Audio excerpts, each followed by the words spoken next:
আজ আমরা বিশেষভাবে সৌভাগ্যবান এবং সম্মানিত যে বাংলাদেশের 3 বারের নির্বাচিত প্রধানমন্ত্রী বীর মুক্তিযোদ্ধা শহীদ রাষ্ট্রপতি জিয়াউর রহমানের স্ত্রী বেগম খালেদা জিয়া আজ এখানে আমাদের মধ্যে উপস্থিত আছেন। এক যুগ ধরে তিনি এই মহাসম্মেলনীতে অংশগ্রহণ করার সুযোগ পান নাই, আজকে সুযোগ পেয়েছেন। আমরা সবাই আনন্দিত এবং গর্বিত যে আমরা এই সুযোগ দিতে পেরেছি আপনাকে। বাংলাদেশ শান্তিপ্রিয় এক দেশ, প্রতিবেশী সহ সকল রাষ্ট্রের সাথে বন্ধুত্বপূর্ণ ও শ্রদ্ধাশীল সহযোগিতার মাধ্যমে সহাবস্থানই আমাদের মূল লক্ষ্য। তথাপি যে কোনো আগ্রাসী বহিঃশত্রুর আক্রমণ থেকে দেশের সার্বভৌমত্ব রক্ষার জন্য আমরা সদা প্রস্তুত এবং দৃঢ় সংকল্পবদ্ধ।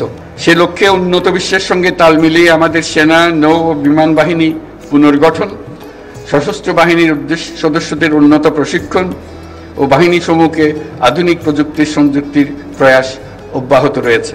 বাংলাদেশ সশস্ত্র বাহিনী তাদের পেশাদারিত্ব এবং কর্মদক্ষতার মাধ্যমে দেশের সার্বভৌমত্ব রক্ষার পাশাপাশি গত 36 বছর যাবৎ জাতিসংঘ শান্তি রক্ষা মিশনে দক্ষতা ও নিষ্ঠার সঙ্গে কাজ করে গেছে।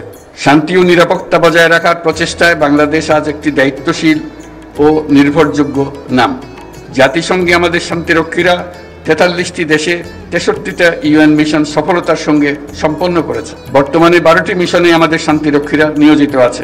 বিশেষভাবে উল্লেখ্য যে বাংলাদেশ বর্তমানে অন্যতম বৃহৎ নারী শান্তিরক্ষী প্রেরণকারী দেশ হিসেবে বিশ্বে পরিচয় লাভ করেছে। আমরা তাদের জন্য একটা জোরে হাততালি দিই।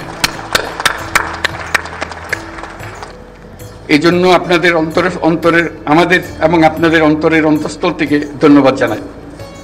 হেমন্তের এই বিকেলে উৎসবমুখর পরিবেশে আপনাদের সাথে থাকতে পেরে আমি অত্যন্ত আনন্দিত। আপনাদের উপস্থিতি আজকের এই মহতী অনুষ্ঠানকে প্রাণবন্ত মহিমান্বিত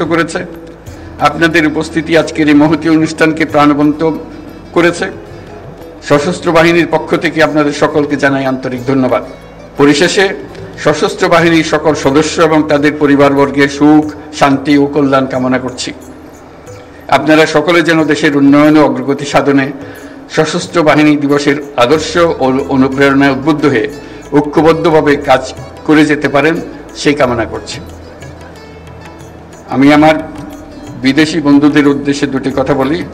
My dear friends who are attending this celebration, I would like to say a few words to you. I take the privilege to thank the excellencies and distinguished guests from our friendly countries for joining us to celebrate our Armed Forces Day. On this occasion, we gratefully recall the contribution of the people of our friendly nations during our War of Liberation. I am also thankful for the excellent training support and assistance provided to our armed forces by your countries. I hope you will continue to provide similar support in future as well. I must mention that it is a unique opportunity and great experience for our troops to work together with the global peacekeepers under the umbrella of the United Nations for the noble cause of world peace and stability. I assure full support to the United Nations in the global peace efforts by our armed forces. I thank you all for your kind presence.